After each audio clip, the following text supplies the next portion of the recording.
আসসালামু আলাইকুম। ৪৯তম special BCS এর পূর্ণাঙ্গ প্রস্তুতিতে লাইভ এমসিকিউর পক্ষ থেকে প্রাণরসায়নের বিষয়ভিত্তিক প্রস্তুতিতে আপনাদের সাথে আছে আমি মুস্তফা কামাল। বরাবরের মতো আমরা আজকেও আরেকটি ক্লাসে সিলেবাসের একটা অংশ কভার করার চেষ্টা করব। সেটা হচ্ছে আমাদের আজকের টপিক এন্ডোক্রাইনোলজি। তো এটা আমাদের মোটামুটি অনার্সের সেকেন্ড ইয়ার বা থার্ড ইয়ারে অধিকাংশ ইউনিভার্সিটিগুলোতে পড়ানো হয়। এন্ডোক্রাইনোলজি যদিও এটা মেডিকেলের সাথে বেশি সম্পৃক্ত, কিন্তু এখানে বায়োকেমিস্ট্রির ভূমিকাটাও অনেক অনেক বেশি। তো আমরা সেইটা আলোচনার জন্যই একটা ক্লাস বরাদ্দ রেখেছি। তা আমরা দেখব যে বিভিন্ন ধরনের হরমোনগুলো কিভাবে কাজ করে, তাদের কাজের ক্ষেত্রে রেগুলেশনটা কিভাবে হয়, সেগুলো হচ্ছে আজকে আলোচনার বিষয়। তো আমরা সবার আগে জানতে চাইবো যে হরমোনটা কি। আমরা জানি যে একটা সেল যখন অন্য একটা সেলের সাথে কমিউনিকেট করে, হ্যাঁ, বা একটা সেল নিজের সেলের সাথে, আমি একটু ড্র করি যে একটা সেল, এটা একটা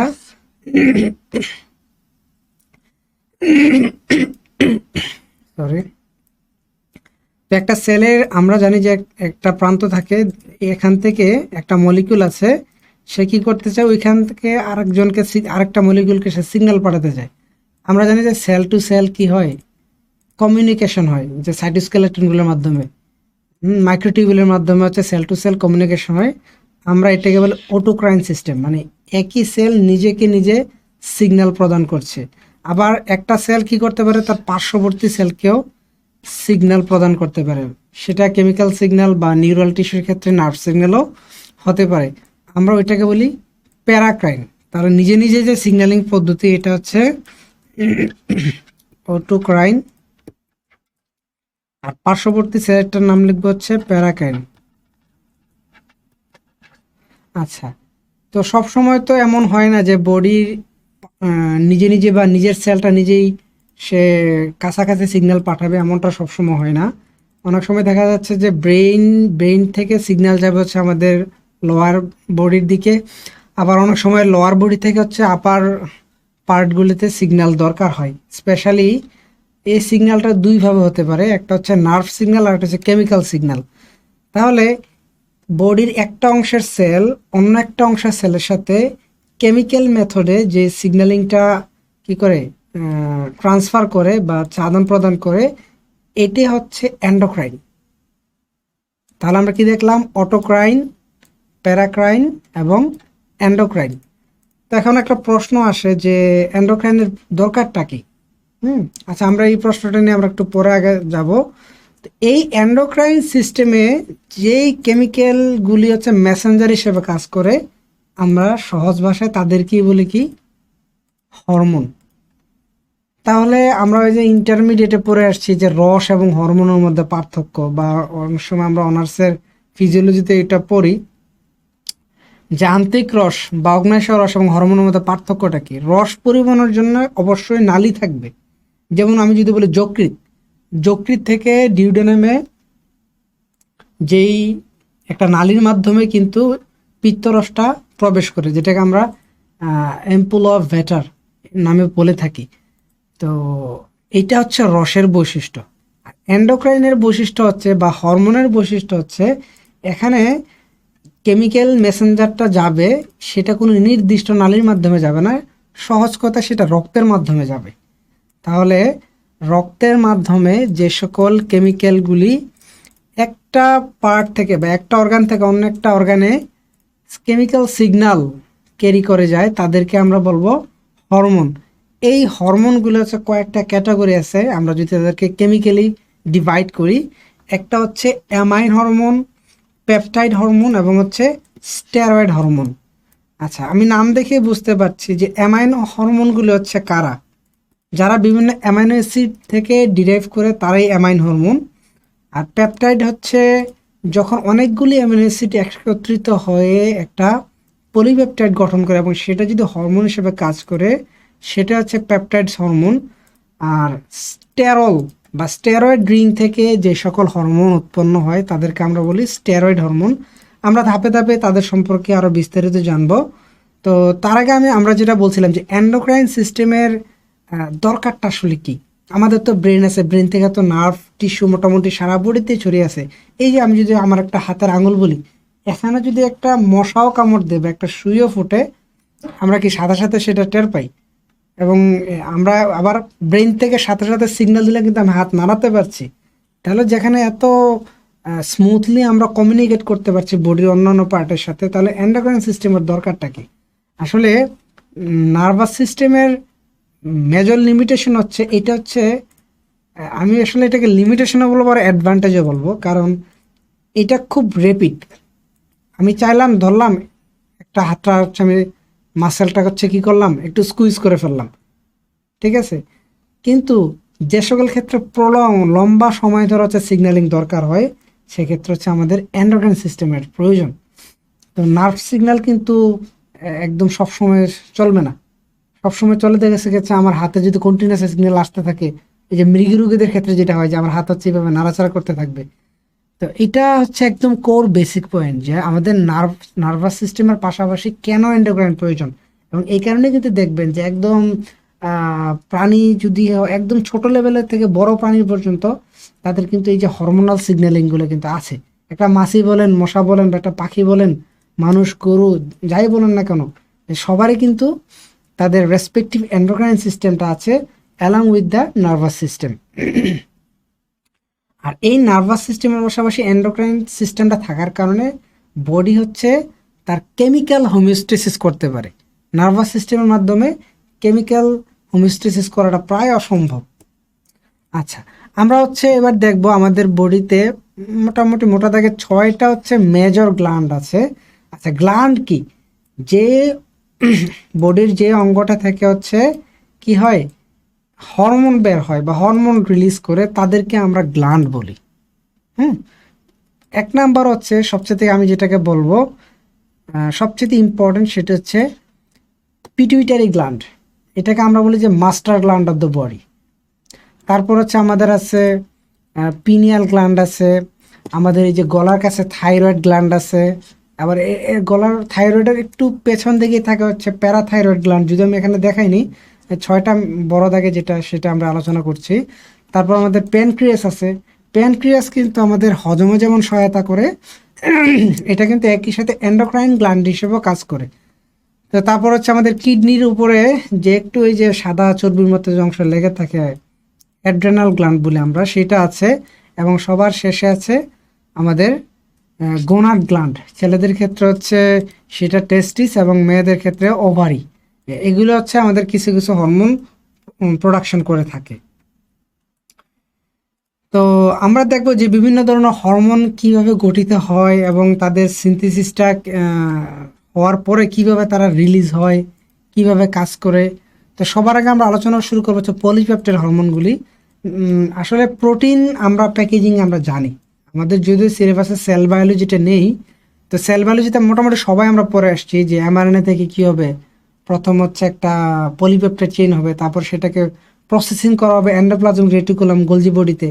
এই প্রসেসিং যেভাবে করা হয়, পলিপেপটাইড হরমোনগুলি ঠিক একইভাবে এমআরএনএ থেকে প্রোডাকশন হয়ে প্রসেসিংয়ে যায়, পোস্ট ট্রান্সলেশনাল প্রসেসিং বা মডিফিকেশন, পিটিএম যেটাকে বলে, পোস্ট ট্রান্সলেশনাল মডিফিকেশনের মাধ্যমে যায় এবং একটা কমপ্লিট পলিপেপটাইড হরমোন তৈরি করে। এই হরমোনটা কিন্তু তৈরি হওয়ার পরে সাথে সাথে কি হয় না, ব্লাডে রিলিজ হয় না।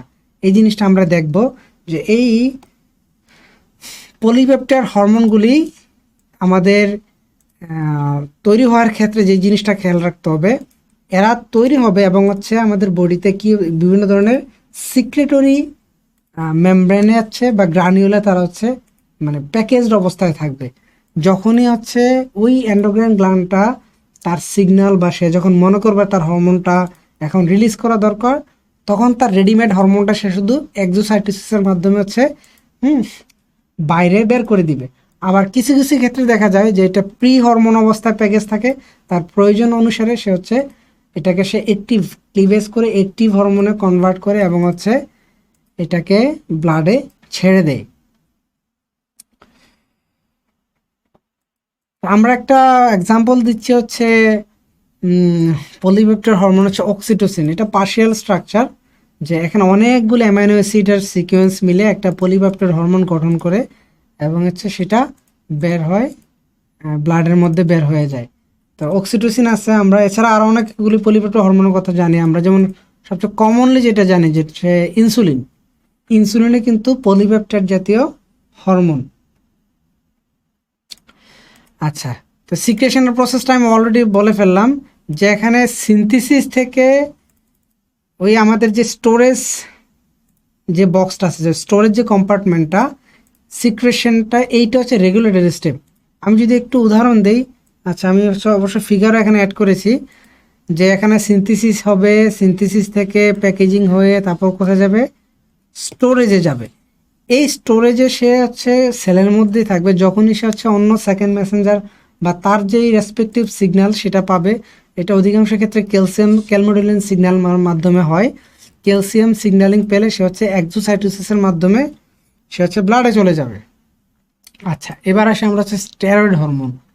তো স্টেরয়েড হরমোনের জন্য আমরা সবার আগে হচ্ছে জানবো কোলেস্টেরলের কথা।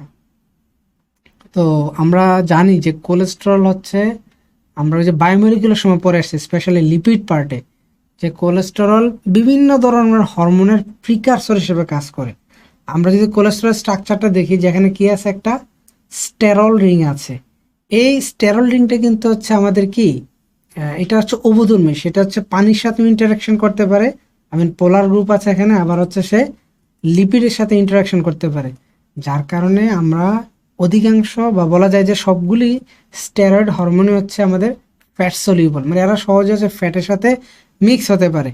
তো সেক্ষেত্রে স্টেরয়েড হরমোনটা আমাদের ব্লাডে যে প্লাজমা, তার সাথে সে সরাসরি মিক্স না হয়ে এই যে গ্ল্যান্ড থেকে হচ্ছে স্টেরয়েড হরমোনটা বের হবে, সেখান থেকে একটা কেরিয়ারের মাধ্যমে হচ্ছে টার্গেট সাইটে তাকে পৌঁছাতে হয়। তো এটা যদি আমরা দেখি যে স্টেরয়েড হরমোন সিনথেসিস, আমি একটা যদি একটা স্কিমেটিক লিখি, যে কোলেস্টেরল থেকে হচ্ছে আমরা কি হয়, যে বিভিন্ন ধরনের মডিফিকেশন হয়ে আমাদের কি হয়, স্টেরয়েড হরমোনটা তৈরি হয়।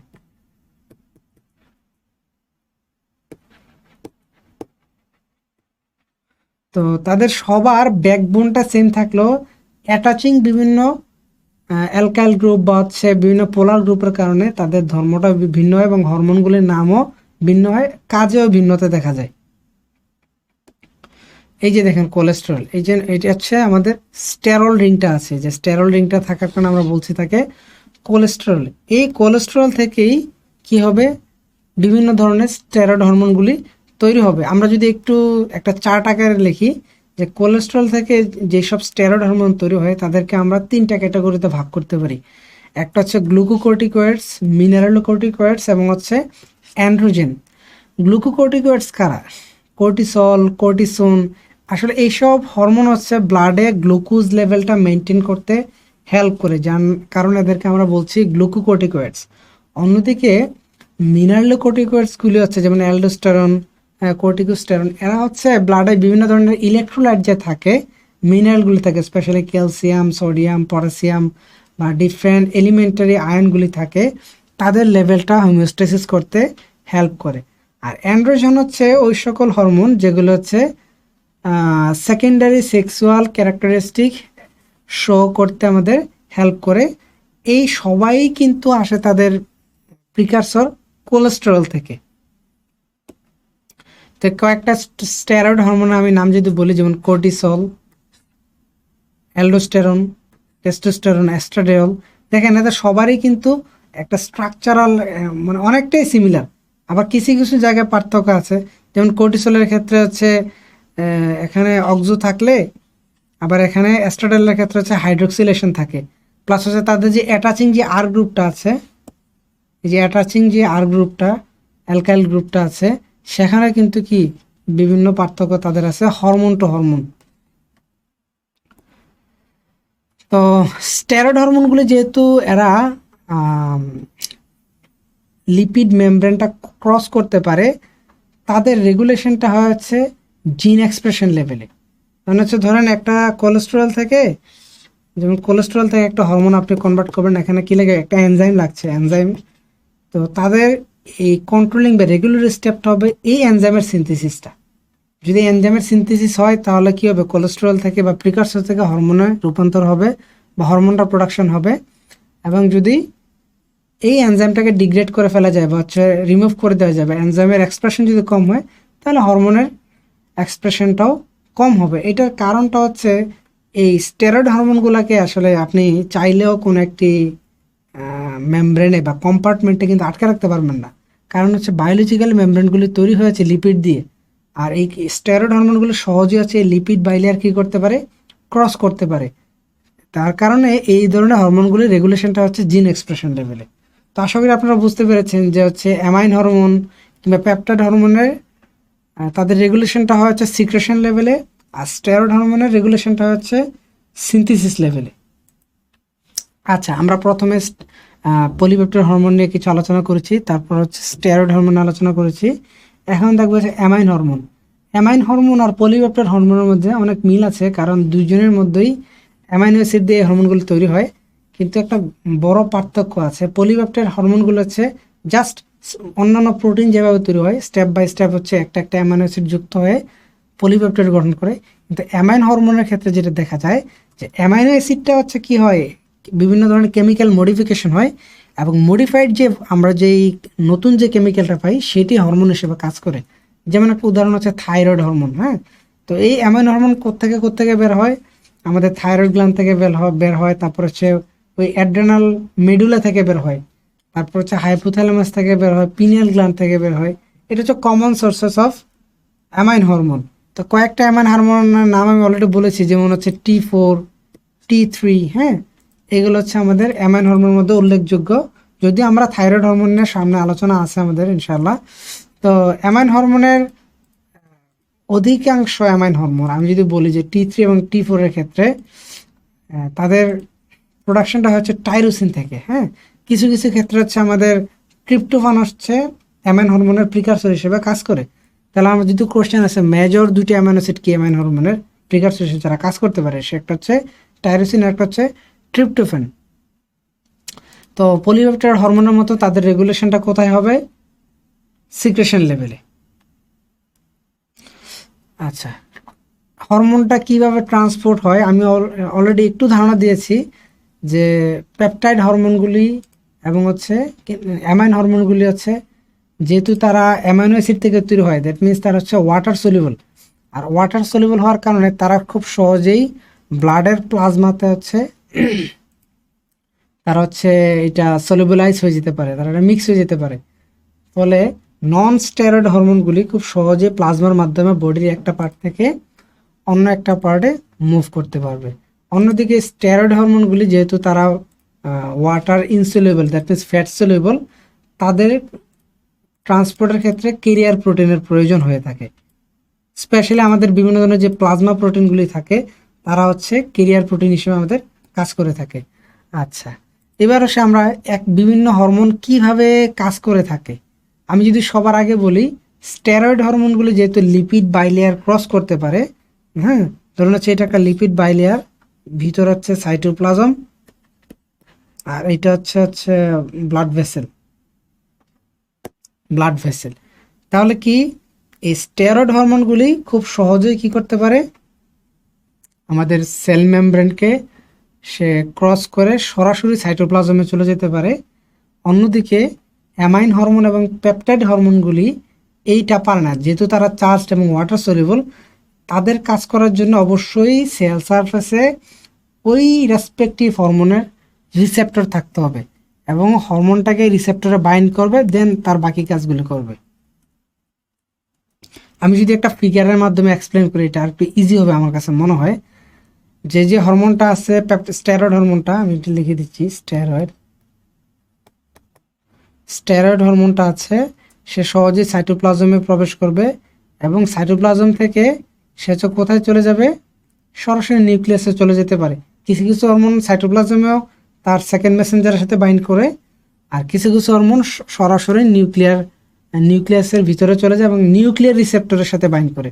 তো নিউক্লিয়ার রিসেপ্টরের সাথে বাইন্ড করার পর হরমোন রিসেপ্টর যে কমপ্লেক্সটা তৈরি হলো, এই যে এটা হচ্ছে ডিফারেন্ট জিনের এক্সপ্রেশনটাকে কন্ট্রোল করে। তার মানে একটা হরমোন আসলো, একটা জিন হয় শাট অন হবে, অথবা শাট ডাউন হয়ে যাবে। ঠিক আছে, তো এইভাবে হচ্ছে স্টেরয়েড হরমোনগুলি কাজ করে থাকে, এবং একটা জিন এক্সপ্রেশন যখন অন হবে সে হচ্ছে রেসপেক্টিভ এমআরএনএ তৈরি করবে, এবং সেটা থেকে প্রোটিনের মাধ্যমে তার ফিনোটাইপটা কিন্তু এক্সপ্রেস করবে। আমি এখানে আরেকটা ফিগার দিয়েছি, ওইটারই আমি ফিগারগুলো নিয়েছি হচ্ছে সিলভিয়ার বই থেকে, মেডিকেল ফিজিওলজি। তো এই যে আমরা স্টেরয়েড হরমোনগুলোকে অনেক সময় লিপোফিলিক হরমোনও বলি। কারণ কি? কারণ তারা লিপিডের সাথে ইন্টারাক্ট খুব সহজে করতে পারে, লিপিডের সাথে তারা সলিবল হতে পারে, লিপিড সলিবল। তারা খুব সহজেই ডিফিউশনের মাধ্যমে ইদার সাইটোপ্লাজম আর নিউক্লিয়াসে চলে যাবে এবং হচ্ছে রেসপেক্টিভ জিনের রেগুলেশনটাকে কন্ট্রোল করবে।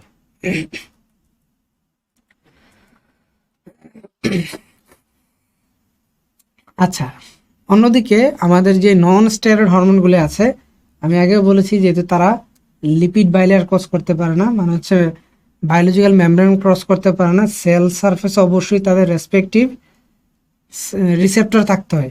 আচ্ছা, আমি হচ্ছে আপনাদের সুবিধার জন্য এখানে হচ্ছে প্রসেসটা লিখিত আকারে উল্লেখ করলাম, আমার ফিগারের মাধ্যমে বোঝাতে আমার কাছে মনে হয় যে বেশি সহজ হবে। তো যাই হোক, আমাদের এটা হচ্ছে সেল সারফেস, সেল সারফেসে কি আছে? আমাদের সেল মেমব্রেনটা আছে, ভিতরে হচ্ছে সাইটোপ্লাজম, বাইরে হচ্ছে আমাদের এক্সট্রা সেলুলার স্পেস। তো হরমোনটা হচ্ছে আমাদের কি করবে? এক্সট্রা সেলুলার স্পেসে এসে তার রেসপেক্টিভ রিসেপ্টরে বাইন্ড করবে। বিভিন্ন ধরনের রিসেপ্টর আছে, জি প্রোটিন কাপল রিসেপ্টর, হ্যাঁ, তারপর হচ্ছে আসলে এই রিসেপ্টরগুলি এক একটা হরমোনের জন্য এক একটা রিসেপ্টর কাজ করে থাকে। হ্যাঁ, এনপি রিসেপ্টর, থাইরয়েড হরমোনের জন্য আবার আলাদা রিসেপ্টর, বিভিন্ন ধরনের রিসেপ্টর আছে। তো সবচেয়ে কমনলি ইউজড হচ্ছে GPCR, G protein couple receptor. That means ওই রিসেপ্টরের এক্সট্রা সেলুলার যেই ময়েটিটা থাকে বা যে অংশটা থাকে, এইটা হচ্ছে এক একটা হরমোনের জন্য স্পেসিফিক, বাট নিচের যে অংশটা এদের একটু কমন আছে, তাদের স্ট্রাকচার আছে।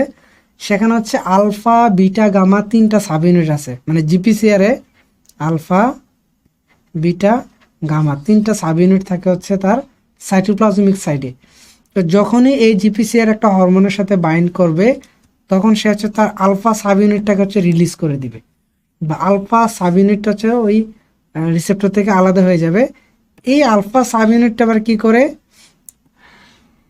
সে হচ্ছে সে জিটিপি দ্বারা অ্যাক্টিভেটেড থাকার কারণে অ্যাডেনাল সাইক্লেজ নামে আরেকটা প্রোটিন আছে, ওইটাও সেল সারফেসে থাকে, ওই প্রোটিনটার সাথে সে বাইন্ড করবে এবং অ্যাডেনাল সাইক্লেজকে অ্যাক্টিভেট করবে।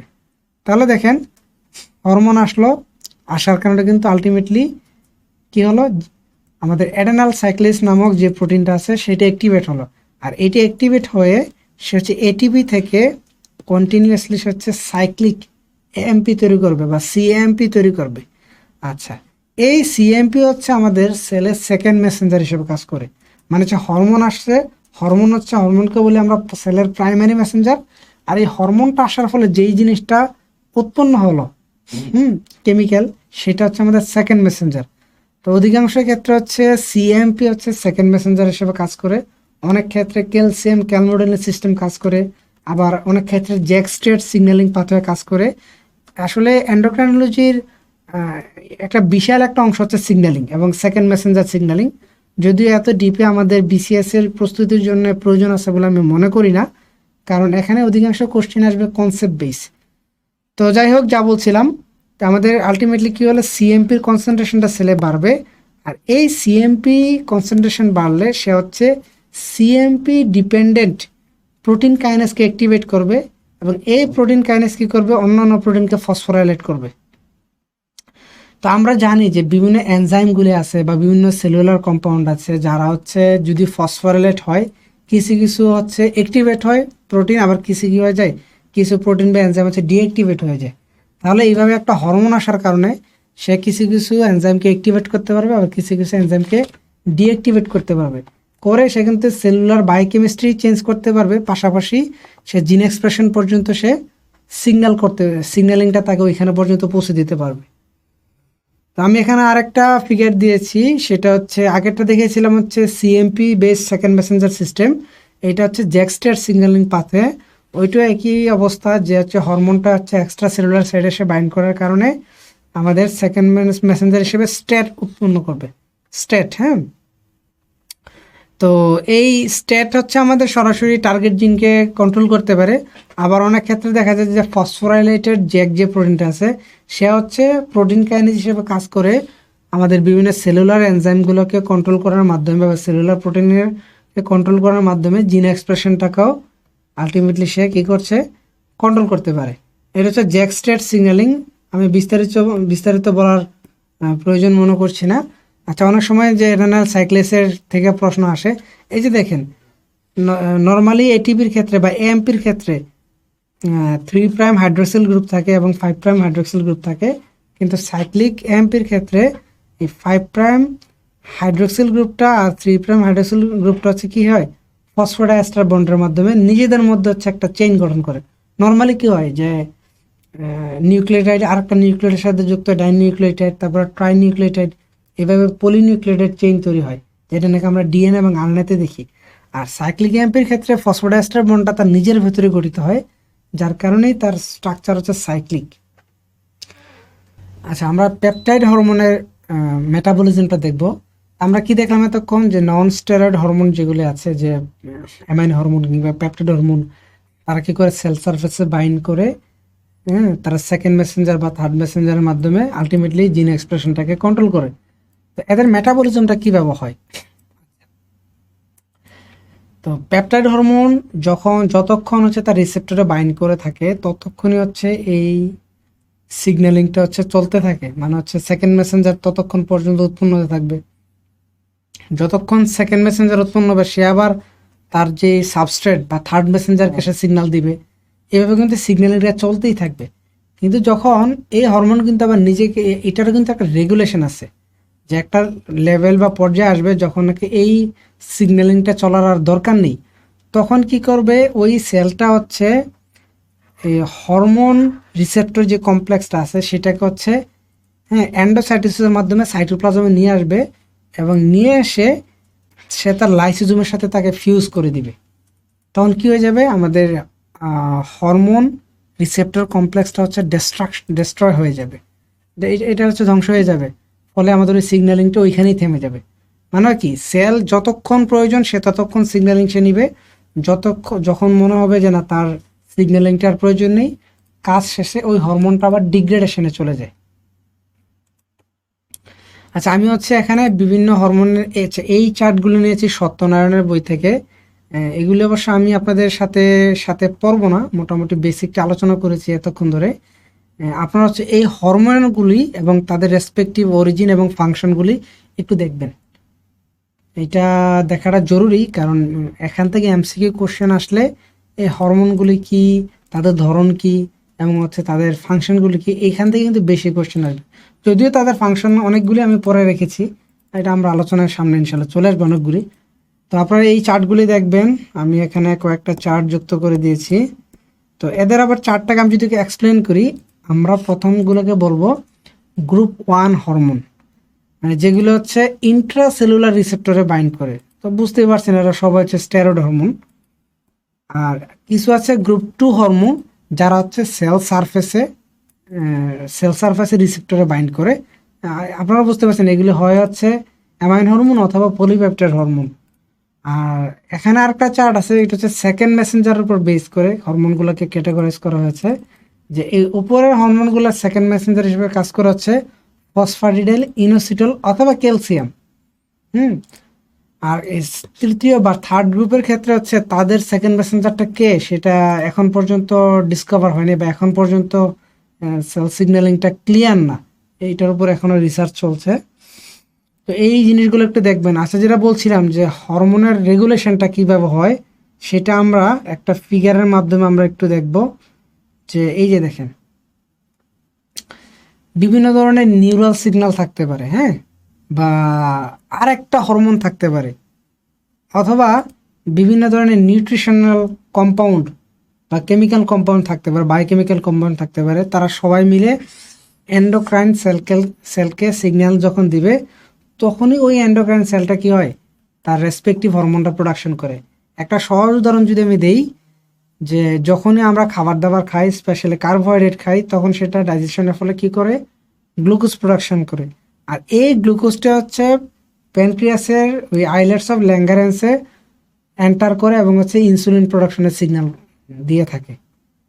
ঠিক আছে, তার মানে একটা ফিজিওলজিক্যাল কন্ডিশনটা কি করতে পারে, হরমোন প্রোডাকশনটাকে ড্রাইভ করতে পারে। তো যাই হোক, এটা হচ্ছে বেসিকটা। আমরা যদি কিছু টেক্সট বেস আলোচনা দেখি, হরমোনাল কন্ট্রোলটা হচ্ছে মোটা থেকে আমরা দুইটা ভাগে ভাগ করতে পারি। হ্যাঁ, আমি একটু এদিকে লিখছি যে দুইটা ভাগে ভাগ করতে পারি। একটা হচ্ছে পজিটিভ ফিডব্যাক, একটা হচ্ছে নেগেটিভ ফিডব্যাক। পজিটিভ ফিডব্যাক আর নেগেটিভ ফিডব্যাকটা কি, আমি যদি বলি একটা সহজ এক্সাম্পল, সেটা হচ্ছে কর্টিসল। হ্যাঁ, আমরা জানি যে কর্টিসল হচ্ছে বডির স্ট্রেস হরমোন। এটার অবশ্য সবসময় যে স্ট্রেস দেয় ব্যাপারটা তা না, কর্টিসল কিন্তু আমাদের বডির স্বাভাবিক যে অ্যাক্টিভিটিটা আছে সেটাকেও সে ধরে রাখতে হেল্প করে। তো কর্টিসল রিলিজ হওয়ার জন্যে সিগন্যালটা আসা হচ্ছে কোত্থেকে, হাইপোথ্যালামাস থেকে, এবং হাইপোথ্যালামাস সিগন্যাল দেওয়া হচ্ছে অ্যান্টেরিয়র পিটুইটারি গ্ল্যান্ডকে। সে হচ্ছে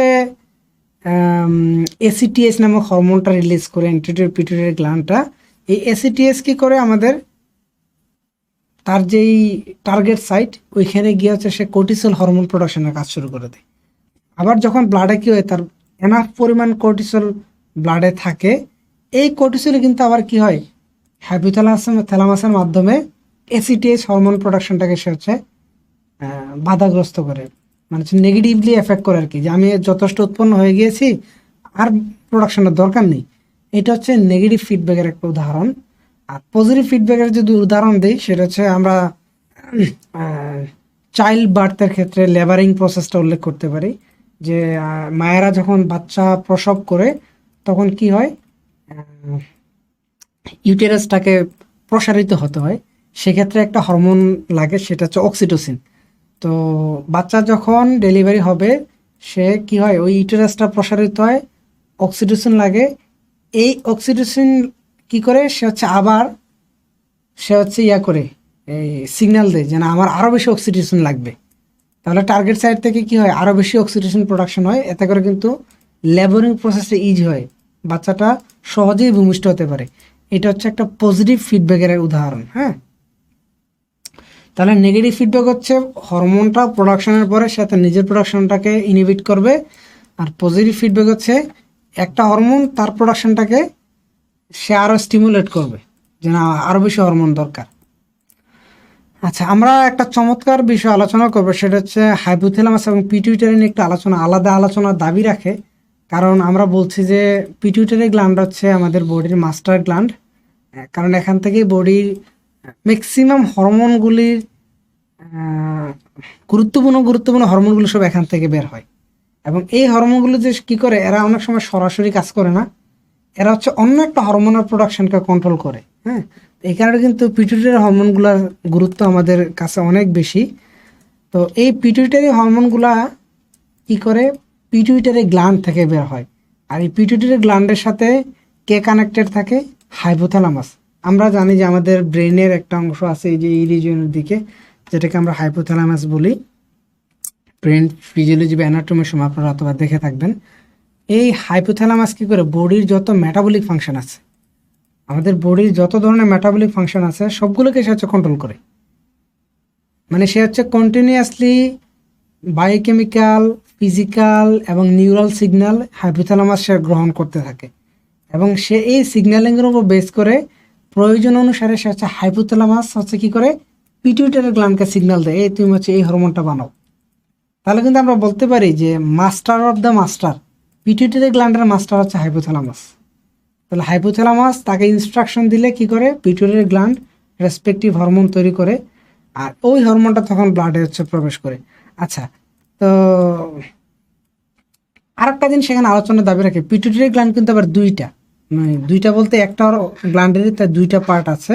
একটা হচ্ছে তার অ্যান্টেরিয়র পিটুইটারি, এই যে আমরা ধরলাম এটা হচ্ছে অ্যান্টেরিয়র পিটুইটারি, এটা হচ্ছে কি পোস্টেরিয়র পিটুইটারি, মানে পিটুইটারি গ্ল্যান্ডের সামনের দিক এবং পেছনের দিক।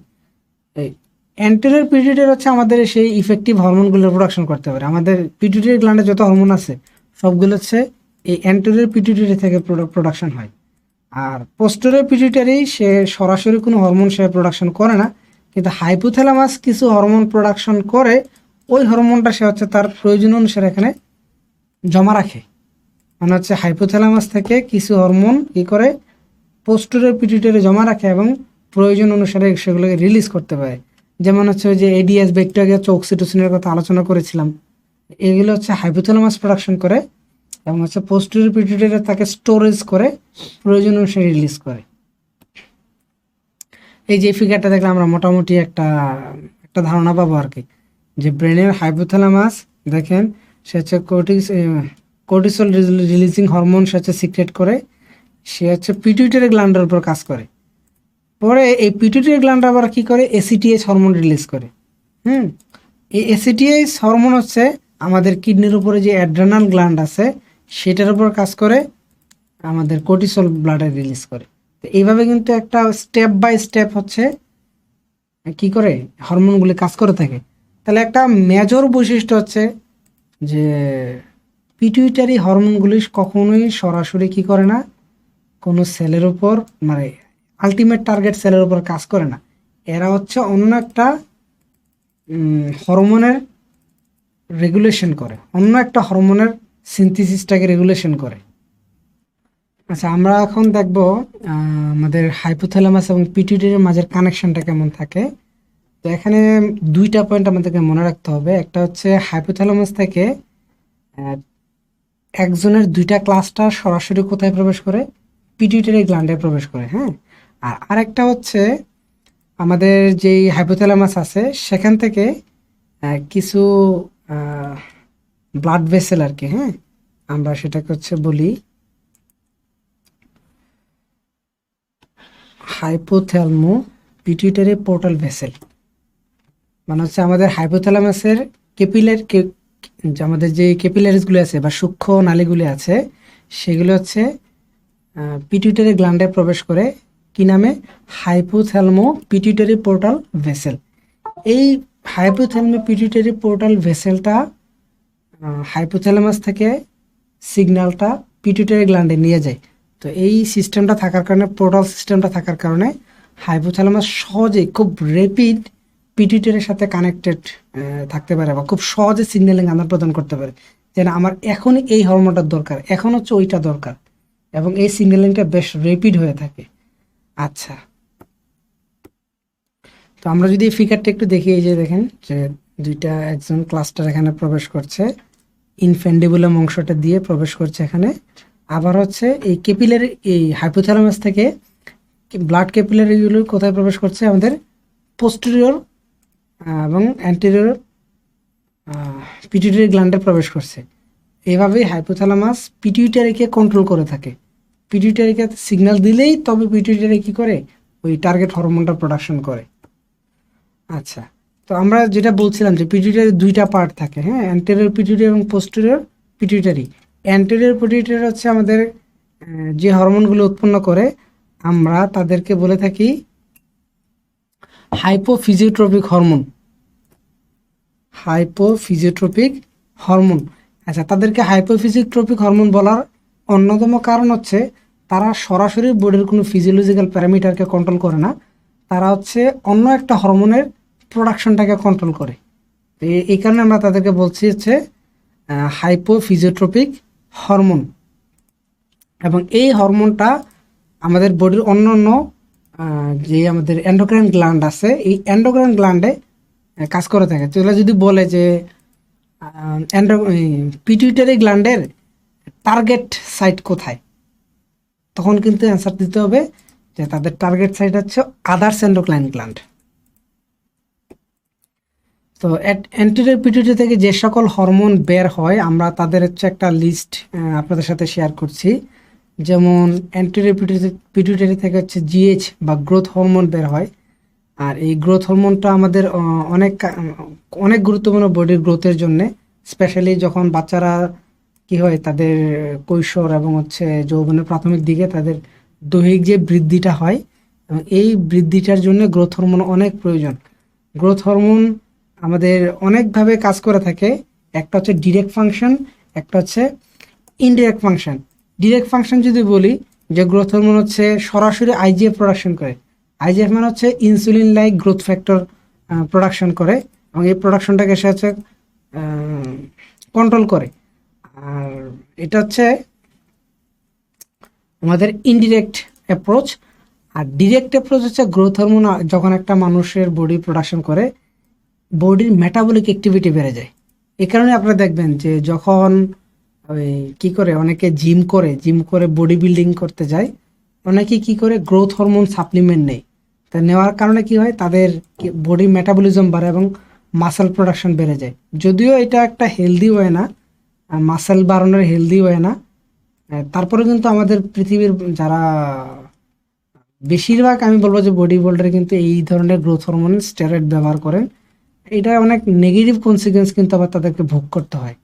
তো যেটা বলছিলাম যে ফিজিওলজিক্যাল ফাংশন হচ্ছে গ্রোথ হরমোন আপনার বডির গ্রোথটাকে কন্ট্রোল করবে, এবং এই কন্ট্রোল করার মাধ্যম দুইটা, এক হচ্ছে ইনডাইরেক্ট অ্যাপ্রোচ, একটা হচ্ছে ডিরেক্ট অ্যাপ্রোচ। ইনডাইরেক্ট অ্যাপ্রোচ হচ্ছে সে হচ্ছে অন্য হরমোন গ্রোথ হরমোনগুলোকে প্রোডাকশনটাকে নিয়ন্ত্রণ করবে, আর ডিরেক্ট অ্যাপ্রোচ হচ্ছে গ্রোথ হরমোন সরাসরি বডির মেটাবলিক অ্যাক্টিভিটি বৃদ্ধি করতে পারে, যেমন হচ্ছে লিপোলাইসিস করে, ফ্যাটকে ভেঙে দিতে পারে, এবং হচ্ছে গ্লুকোজের পরিমাণ বাড়াতে পারে। এগুলো করে সে হচ্ছে বডিতে বডির গ্রোথটাকে মেনটেন করতে হেল্প করে থাকে আর কি। আচ্ছা, অ্যান্টেরিয়র পিটুইটারি থেকে আবার আরেক ধরনের হরমোন বের হয়, যেটাকে আমরা টিএসএইচ বলি বা থাইরোট্রপিন বলে থাকি হরমোনটাকে, বা অনেকে এটাকে বলেন যে thyroid stimulating hormone. Thyroid stimulating hormone এটি হচ্ছে থাইরোট্রপিন। আচ্ছা, তো এটা কি করে, আমাদের যেই অ্যান্টেরিয়র পিটুইটারি আছে সেখানকার থাইরোট্রপ সেল থেকে এটা প্রোডাকশন হয়। আর এটার ফিজিওলজিক্যাল ফাংশন হচ্ছে সে থাইরয়েড হরমোনের রিলিজ এবং প্রোডাকশনকে সে কন্ট্রোল করতে পারে। মানে হচ্ছে আমাদের যখনই থাইরয়েড হরমোন দরকার তখনই অ্যান্টেরিয়র পিটুইটারি কি করে, থাইরোট্রপিন হরমোনটাকে সে রিলিজ করে, এবং এই থাইরোট্রপিন হরমোনটা হচ্ছে থাইরয়েড গ্ল্যান্ডে এসে থাইরয়েড হরমোনের প্রোডাকশনটাকে স্টিমুলেট করে বা হচ্ছে ইনিশিয়েট করে। আচ্ছা, আর এটা বায়োকেমিক্যাল ফাংশন হচ্ছে এটা থাইরয়েড সেলে ওই যে বললাম যে সে হচ্ছে জিপিসিআর এর মাধ্যমে অ্যাক্টিভেট হয় এবং সিএমপি পাথওয়ে ফলো করে সে কাজ করে থাকে। আচ্ছা, তারপর আরেকটা হরমোন হচ্ছে অ্যাড্রেনোকর্টিকোট্রফিক হরমোন, বা সংক্ষেপে আমরা বলি এসিটিএস হরমোন। এই হরমোনটা নিয়ে মাত্র একটু আলোচনা করে আসলাম যে আমাদের কি হয় যে যখনই কোর্টিসল প্রয়োজন, অ্যাড্রেনাল কর্টেক্সে তো কোর্টিসল উৎপন্ন হবে, যখনই কোর্টিসল প্রয়োজন তখনই এই অ্যান্টেরিয়র পিটুইটারি থেকে এসিটিএস বের হয়, এবং এই এসিটিএস কি করে, সে হচ্ছে বিভিন্ন ধরনের গ্লুকোকর্টিকয়েড স্পেশালি কোর্টিসলের হরমোন সিনথেসিস এবং সিক্রেশনটাকে সে কন্ট্রোল করে বা রেগুলেট করে। আর এইটা হচ্ছে ওই যে সিএমপি বেসিস সেকেন্ড মেসেঞ্জার সিস্টেমে কাজ করে, মানে সিএমপির মাধ্যমে সে হচ্ছে ফার্দার সেল সিগন্যালিংটা সে কন্টিনিউ করে থাকে। আচ্ছা, অ্যান্টেরিয়র পিটুইটারি থেকে আরও বের হচ্ছে গোনাডোট্রোফিন, মানে হচ্ছে গোনাড বা জননাঙ্গর মেনটেনেন্স বা হচ্ছে তাদের ফাংশনের জন্য যে হরমোনগুলি দরকার এদেরকে আমরা বলি যে গোনাডোট্রোফিনস। তার মাঝে দুইটা কমন হচ্ছে ফলিকল স্টিমুলেটিং হরমোন, আর একটা হচ্ছে লুটিনাইজিং হরমোন। আচ্ছা, ফলিকল স্টিমুলেটিং হরমোন কি করে, এটা হচ্ছে ফিমেলদের ক্ষেত্রে তাদের যেই ওভারি থাকে আর কি, ওই ওভারিতে ওভারিয়ান ফলিকলের ডেভেলপমেন্টটা হচ্ছে সে হচ্ছে মেনটেন করতে হেল্প করে। মানে সহজ কথায় ডিম্বাণু উৎপন্ন হওয়ার জন্য যে ফলিকলটা দরকার সেটার গ্রোথটাকে সে মেনটেন করে। আর এটা হচ্ছে ফিমেলদের ক্ষেত্রে। আর মেলের ক্ষেত্রে সে হচ্ছে স্পার্মাটোজেনেসিস করে, মানে হচ্ছে স্পার্ম প্রোডাকশনটাকে সে স্টিমুলেট করে। আর লুটিনেজিং হরমোন হচ্ছে ফিমেলদের ক্ষেত্রে একটা ডেভেলপড ওয়েল ডেভেলপ ফলিকল থেকে যে ডিম্বাণুটা বের হবে, এই ডিম্বাণুর বের হওয়াটাকে বা রিলিজটাকে সে হচ্ছে ট্রিগার করে, মানে হচ্ছে সে ওভুলেশনটাকে ট্রিগার করে। আর মেলের ক্ষেত্রে সে হচ্ছে টেস্টোস্টেরন হরমোনটাকে প্রোডাকশন ইনিশিয়েট করে। তো এরাও কি করে, ওই যে জিপিসিআর এর মাধ্যমে হচ্ছে সিএমপি বেসিসে সেল সিগন্যালিংয়ে হেল্প করে থাকে বা সেল সিগন্যালিংটা চালু করে আর কি। আমি যদি একটা ফিগারের মাধ্যমে পুরো জিনিসটাকে এক্সপ্লেন করি আর কি, যে অ্যান্টেরিয়র পিটুইটারি গ্ল্যান্ড থেকে সে হচ্ছে একদিকে সে থাইরয়েডকে কন্ট্রোল করতেছে, আর এদিকে সে গ্রোথ হরমোনের মাধ্যমে বডি গ্রোথকে কন্ট্রোল করে। আবার এসিএইচ, আচ্ছা এসিটিএইচ আর কি, সে হচ্ছে কোর্টিসলের লেভেলটা সে কন্ট্রোল করতে পারে। হ্যাঁ, তারপর হচ্ছে ফলিকল স্টিমুলেটিং এফএসএইচ এর মাধ্যমে সে ফলিকলের গ্রোথ এবং হচ্ছে তার মেনটেনেন্স করে থাকে। লুটিনেজের মাধ্যমে সে ওভুলেশন করে থাকে, বা হচ্ছে টেস্টোস্টেরন সিনথেসিসকে রেগুলেট করে। হুম, তো এখান থেকে কিন্তু আবার আর একটা হরমোন বের হয়, সেটা হচ্ছে প্রোলাকটিন। প্রোলাকটিন হচ্ছে এটা কি ওই মেমারি গ্ল্যান্ড থেকে হচ্ছে মিল্ক প্রোডাকশনটাকে ইনিশিয়েট করে। ব্রেস্ট ফিডিং মায়েদের বাচ্চাদেরকে তারা যে দুধ খাওয়ায় সেই প্রসেসটাকে রেগুলেট করে হচ্ছে প্রোল্যাকটিন হরমোন। আচ্ছা, তো আমি হচ্ছে এখানে একটা লিস্ট আপনাদেরকে দিয়েছি, যেটা হচ্ছে অ্যান্টেরিয়র পিটুইটারি থেকে কি কি হরমোন বের হয়, তাদের টার্গেট কি এবং ফাংশন কি। ফাংশন মোটামুটি অনেকগুলো চলে আসছে আগের আলোচনায়, বাট তারপর একটা সামারি আর কি, এটা একটু দেখে নেবেন। তো পোস্টেরিয়র হরমোনে পিটুইটারি গ্ল্যান্ডে হচ্ছে দুইটা হরমোন হচ্ছে এখানে জমা থাকে। আমি আবারও বলছি, রিপিট করছি, যে পোস্টেরিয়র পিটুইটারি গ্ল্যান্ডে সরাসরি কোনো হরমোন প্রোডাকশন হয় না। সে কি করে, হাইপোথ্যালামাস যে হরমোনগুলো প্রোডাকশন করে সেখানে শুধু সে স্টোর রাখে। আচ্ছা, এক নাম্বার হচ্ছে আমরা যদি বলি এডিএইচ বা অ্যান্টি ডায়রেটিক হরমোন। আচ্ছা, একটু মনে রাখবেন এই হরমোনের আর একটা নাম হচ্ছে ভ্যাসোপ্রেসিন। তাহলে এটা তৈরি হয় হাইপোথ্যালামাসে, স্টোর হয়ে হচ্ছে পোস্টেরিয়র পিটুইটারিতে। এইটার কাজ কি? এডিএইচ এর কাজ হচ্ছে সে এই আমাদের যে কিডনির যে হচ্ছে নেফ্রনে স্পেশাল টাইপের একোপরিন রিসেপ্টর বা চ্যানেল সে হচ্ছে ইনসার্ট করে দেয়। ফলে ওই নেফ্রন কি করতে পারে, আমাদের যে গ্লোমেরুলার ফিল্ট্রেটটা আছে ওইখান থেকে সে পানি শোষণ করে নিতে পারে, মানে রিঅ্যাবজর্পশন, ওয়াটার রিঅ্যাবজর্পশন বাড়ায়। এবং হচ্ছে ওয়াটার রিঅ্যাবজর্পশন বাড়ানোর কারণে তখন ব্লাড প্রেশার বেড়ে যায় বা হচ্ছে ব্লাডের ভলিউমটা বাড়ে। আরেকটা হরমোন হচ্ছে অক্সিটোসিন, এটাও হচ্ছে হাইপোথ্যালামাসে প্রোডাকশন হয়। পোস্টেরিয়র পিটুইটারিতে সে স্টোরড থাকে, এবং এটা কি করে, ওই যে ফিমেল ইউটেরাস কন্ট্রাকশন বা ইউটেরাইন কন্ট্রাকশনটাকে সে রেগুলেট করে, এবং হচ্ছে লেবারিং প্রসেসটাকে সে ইজি করতে হেল্প করে। আর প্রত্যেকেই হচ্ছে তাদের নিজস্ব বায়োকেমিক্যাল পাথ থাকবে। আমাদের সিলেবাসের পরবর্তী অংশটা হচ্ছে অ্যাড্রেনাল গ্ল্যান্ড। আচ্ছা, যদিও সিলেবাসে এইটা সরাসরি দেওয়া নাই যে অ্যাড্রেনাল গ্ল্যান্ড বা অ্যাড্রেনাল কর্টেক্স নিয়ে আলোচনা করেন, কিন্তু আমার কাছে মনে হয়েছে যে সামান্য কিছু আলোচনা থাকলে ভালো হয়, কারণ পিটুইটারি গ্ল্যান্ড কিন্তু আলটিমেটলি সে অ্যাড্রেনাল গ্ল্যান্ডকে সে কন্ট্রোল করছে। তো ইনডিরেক্ট আলোচনা আর কি। তো অ্যাড্রেনাল গ্ল্যান্ডটাকে আমরা দুই ভাগে ভাগ করতে পারি, আমি ফিগার দিচ্ছি না। একটা হচ্ছে অ্যাড্রেনাল কর্টেক্স, মানে কিডনির উপরে যে অ্যাড্রেনাল গ্ল্যান্ডটা থাকে তার আউটার লেয়ারটা হচ্ছে অ্যাড্রেনাল কর্টেক্স, আর ভিতরে যে লেয়ারটা থাকে বা ভিতরে যে অংশটা থাকে সেটা হচ্ছে অ্যাড্রেনাল মেডুলা। অ্যাড্রেনাল কর্টেক্স আবার বিভিন্ন ধরনের জোন থাকে বা এলাকা থাকে, যেমন হচ্ছে জোনা গ্লোমেরুলোসা, জোনা ফেসিকুলাটা, জোনা রেটিকুলারিস। এক একটা জোন এক একটা নির্দিষ্ট হরমোন প্রোডাকশন করে। গ্লোমেরুলোস হলো গ্লোমেরুলোসা হচ্ছে কি করে, সে মিনারেলোকর্টিকয়েডস প্রোডাকশন করে। ভেসিকুলাটা হচ্ছে কি করে, সে গ্লুকোকর্টিকয়েডস প্রোডাকশন করে। হ্যাঁ, রেটিকুলারিস হচ্ছে সে অ্যান্ড্রোজেন প্রোডাকশন করে। অন্যদিকে যে আমাদের যে অ্যাড্রেনাল মেডুলা আছে, এটা কিন্তু আমাদের খুব গুরুত্বপূর্ণ দুটো হরমোন প্রোডাকশন করে, যেটার নাম হচ্ছে এপিনেফ্রিন আর হচ্ছে নরএপিনেফ্রিন, যাদেরকে আমরা ফাইট অর ফ্লাইট হরমোন নামে বেশিরভাগ আলোচনা করে থাকি। তাহলে এই অংশটা যদিও সিলেবাসে সরাসরি নেই, বাট আপনারা এই হরমোনগুলি এবং প্রত্যেকটা হরমোনের কাজ একটু একটু করে দেখে যাবেন, আসার সম্ভাবনা থাকতে পারে আমার কাছে মনে হয়।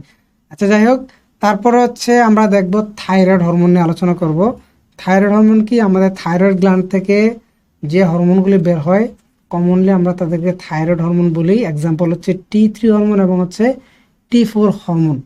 তো এই থাইরয়েড গ্ল্যান্ডের পিছন দিকে কি থাকে, প্যারাথাইরয়েড গ্ল্যান্ড থাকে, চারটা ছোট ছোট গ্ল্যান্ড।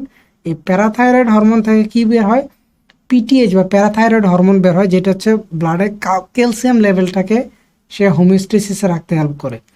তো আমরা যদি একটু দেখি, এটা হচ্ছে একটা থাইরয়েড গ্ল্যান্ডের হচ্ছে একটু মাইক্রোস্কোপিক ভিউ আর কি, যেখানে থাইরয়েড গ্ল্যান্ডে কি থাকে, আমাদের ফলিকুলার সেল থাকে, এবং হচ্ছে ফলিকুলার সেল দ্বারা এনক্লোজড অবস্থায় একটা অ্যাসেলুলার কম্পার্টমেন্ট থাকে যেটাকে আমরা কি বলি, কলয়েড বলি। এই যে কলয়েড, তাহলে থাইরয়েড গ্ল্যান্ডে কি থাকে, ফলিকুলার সেল থাকে এবং ফলিকুলার সেলে কলয়েড থাকে। তো এই ফলিকুলার সেল এবং কলয়েডের মাধ্যমে কি হয়, থাইরয়েড যে হরমোনগুলি আছে সেগুলি প্রোডাকশন হয়ে থাকে। আমরা একটু দেখব যে আমরা আগে T3 এবং T4 এর একটু ফিজিওলজিক্যাল ফাংশনটা যদি একটু আলোচনা করে নিই। যা থাইরয়েড হরমোন সহজ কথায় তারা হচ্ছে বডির বায়োকেমিক্যাল যেই রেটটা, হ্যাঁ, বা মেটাবলিক যে রেটটা, বিএমআরটাকে সে কন্ট্রোল করে। যে থাইরয়েড হরমোন আসলে যখন ব্লাডে আসে সে হচ্ছে বায়োকেমিক্যাল বা হচ্ছে আমাদের যে বেসিক মেটাবলিক রেট আছে সেটাকে সে বাড়িয়ে দেয়।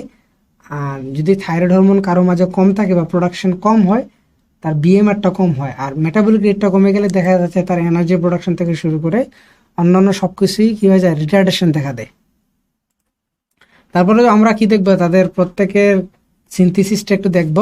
আচ্ছা, আমি সিনথেসিসটা এখানে আপনাদের জন্য নোট ডাউন করে দিয়েছি। তা আমার কাছে মনে হয় যে এই লেখাটার চাইতে আমি নিজে একটু আপনাদেরকে দেখানোর চেষ্টা করি আসলে ঘটনাটা কি ঘটে। সেটা হচ্ছে আমাদের থাইরয়েডে কি থাকে, ফলিকুলার সেল থাকে। তো এক্সট্রা সেলুলার স্পেস থেকে বা ব্লাড থেকে ইলেকট্রোলাইট হিসেবে আয়োডাইড আয়ন আকারে কি কোথায় ঢুকবে, এই ফলিকুলার সেলে ঢুকবে। আচ্ছা, এই ফলিকুলার সেলগুলো হচ্ছে একটা বিশেষ ধরনের প্রোটিন প্রোডাকশন করে থাইরয়েডে, যেটাকে আমরা বলি যে থাইরোগ্লোবিউলিন। এই থাইরোগ্লোবিউলিনটাকে আমরা টিজি দিয়ে এক্সপ্রেস করি। সে এই টিজিটাকে সে স্টোর করে কোথায়, এই কলয়েডের মাঝে। এই যে একটু আগের ফিগারে যেটা দেখলাম, এই যে ফলিকুলার সেল, এই কলয়েডের মাঝে কি থাকে, টিজি, থাইরোগ্লোবিউলিন প্রোটিনটা থাকে।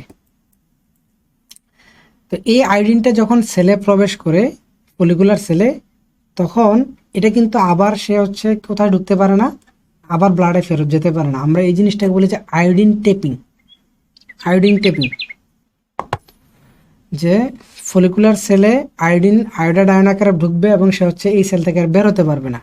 তো এখানে একটা এনজাইম কাজ করে যেটাকে আমরা বলে থাকি thyroid peroxidase, TH, thyroid peroxidase. সে কি করে, সে হচ্ছে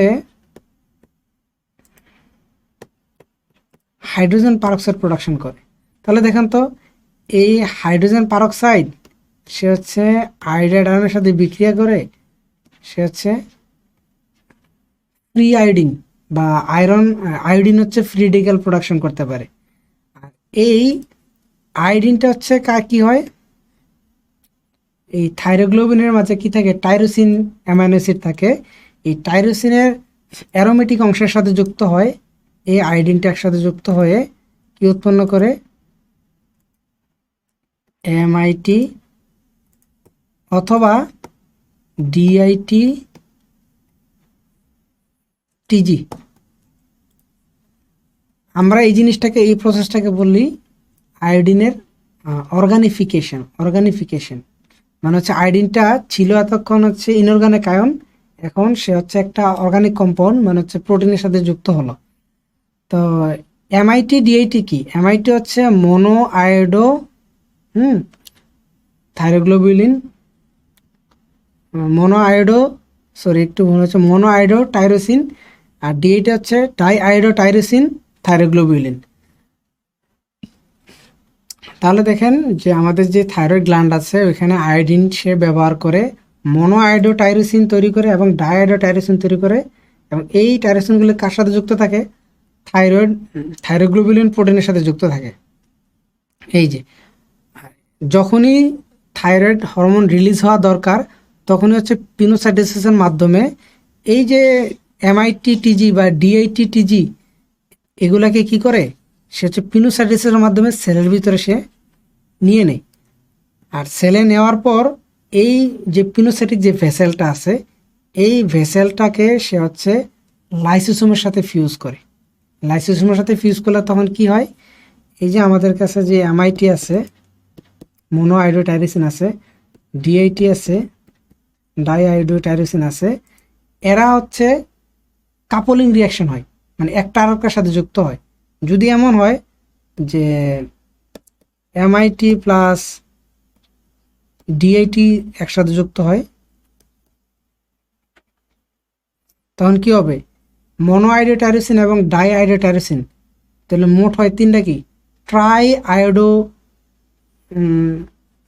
আয়রন উৎপন্ন হয়, যেটাকে আমরা সহজে বলি T3 হরমোন। একইভাবে যদি দুইটা ডিআইটি যুক্ত হয়, মানে হচ্ছে একসাথে দুইটা আয়োডিন টাইরোসিন আর একটা হচ্ছে দুইটা আয়োডিন যুক্ত টাইরোসিন, দুইটা যদি যুক্ত হয় তাহলে কি টেট্রা আয়োডো থাইরোট্রপিন তৈরি হয়। আর ওই হরমোনটাকে আমরা বলি T4, একটু লিখি, ডায়োডো থাইরোনিন।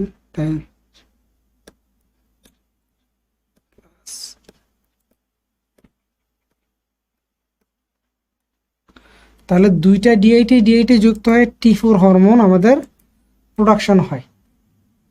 তো এভাবে হচ্ছে থাইরয়েড হরমোনগুলোকে তৈরি করে হচ্ছে সে তার সিক্রেটরি ভেসেলে রাখে এবং প্রয়োজন অনুসারে সে তাকে ব্লাডে রিলিজ করে দেয়। আচ্ছা, থাইরয়েড হরমোনের এটা কন্ট্রোলটা কীভাবে হয়, কন্ট্রোলটা আমি যদি বলি যে হাইপোথ্যালামাস থেকে কী হয়, থাইরয়েড রিলিজিং হরমোন আসে, সে হচ্ছে পিটুইটারিকে স্টিমুলেট করে বা হচ্ছে তাকে সিগন্যাল দেয়, সে যাতে টিএসএস রিলিজ করে। তাহলে পিটুইটারি কী করবে, সে টিএসএস রিলিজ করলে সে হচ্ছে টিএসএস আবার থাইরয়েড গ্ল্যান্ডকে স্টিমুলেট করবে T3 T4 বানানোর জন্যে। তো ব্লাডে কী আসবে, তখন T3 T4 আসবে। এই হরমোনগুলো আবার পিটুইটারিকে কী করে, নেগেটিভ ফিডব্যাক প্রদান করে। T3 T4 পিটুইটারিকে নেগেটিভ ফিডব্যাক প্রদান করলে পিটুইটারি কী করতে পারে না, সে ফার্দার থাইরয়েড হরমোন তৈরি করার জন্য যে সিগন্যালিং বা টিএসএস প্রয়োজন হয় সেটা সে রিলিজ করতে পারে না। তো এইভাবে হচ্ছে ব্লাডে থাইরয়েড হরমোনের হোমিওস্ট্যাসিস হয়। আর এবার যদি আমি দেখি যে থাইরয়েড হরমোনের ফাংশনটা কি, তাদের ফাংশনটাকে আমরা তিনটা ক্যাটাগরিতে ভাগ করতে পারি। একটা হচ্ছে মেটাবলিক অ্যাকশন, পারমিসিভ অ্যাকশন, আর হচ্ছে গ্রোথ অ্যান্ড ডেভেলপমেন্ট। মেটাবলিক অ্যাকশনটা কি, এটা হচ্ছে আমি একটু আগের ফিগারটাতে বুঝাই যে T3 আমাদের আছে, T4 আছে, এরা কি করে, এই যে সোডিয়াম আর হচ্ছে পটাশিয়াম, সোডিয়াম পটাশিয়াম যে এটিপিএসটা আছে এটাকে অ্যাক্টিভেট করে দেয়, মানে সেলের মাঝে সে হচ্ছে একটা ওই সোডিয়াম পটাশিয়াম আয়নের গ্রেডিয়েন্ট তৈরি করে। এই গ্রেডিয়েন্টটা কীভাবে তৈরি হয়, তখন এটিপি হাইড্রোলাইসিস হয়, এটিপি ভেঙে এটিপি আর হচ্ছে ইনঅর্গানিক ফসফেট তৈরি করে।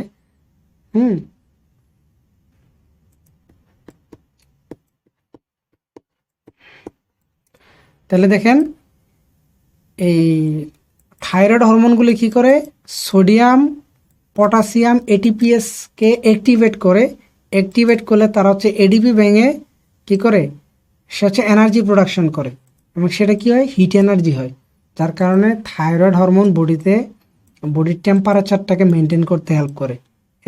যত বেশি এটিপি খরচ হবে কি, আসলে এটা কার্বোহাইড্রেট বা অন্যান্য মেটাবলিকের সাথে পাথরের সাথে ডিপলি কানেক্টেড। এই যে দেখেন থাইরয়েড হরমোন আসার কারণে কি হলো, এটিপি থেকে এডিপি পিআই হলো, মানে কি এই ইনঅর্গানিক ফসফেট সেলে যত বেশি থাকবে এরা আবার কি করবে,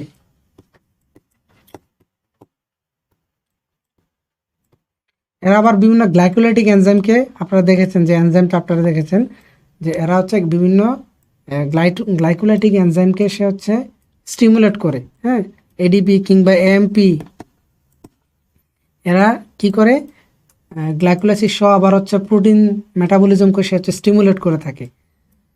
তাহলে থাইরয়েড হরমোন সরাসরি বলা যায় যে বডির বেসিক মেটাবলিক যে রেট আছে সেটাকে কন্ট্রোল করে থাকে।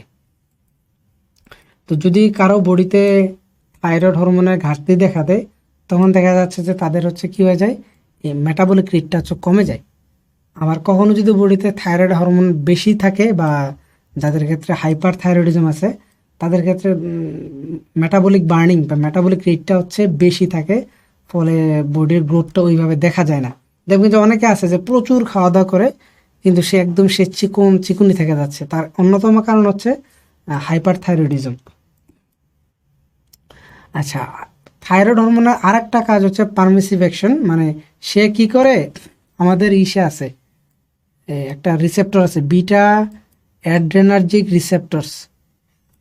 আচ্ছা, এখানে অবশ্যই রিসেপ্টরের বিস্তারিত আলোচনা আমি করব না, জাস্ট একটু আলোচনা করি। এই বিটা অ্যাড্রেনার্জিক রিসেপ্টরটা থাকে মূলত হার্টে এবং হচ্ছে নার্ভাস সিস্টেমে।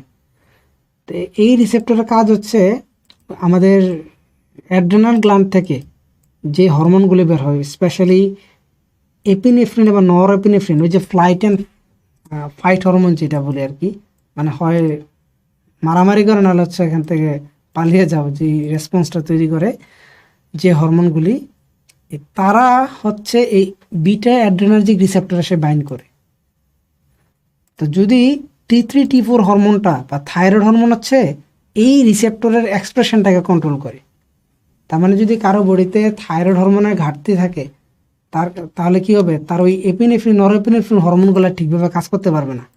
এই কারণেই দেখবেন যে অনেক সময়, আমি নিজে একটা ভিডিও দেখেছিলাম, একটু শেয়ার করি, যে আমেরিকায় একটা ডাকাতি হচ্ছিল, এক খুব মোটা সোটা লোক হচ্ছে ওই জায়গায় বসে সে হচ্ছে আইসক্রিম খাচ্ছিল। তো ওইদিকে আশেপাশে ডাকাতরা সব কিছু নিয়ে যাচ্ছে, কিন্তু তার কিন্তু খবর নাই, সে তার নিজের মনে খাবার দাবার খেয়েই যাচ্ছে। তো এটা একটা সাইন যে তার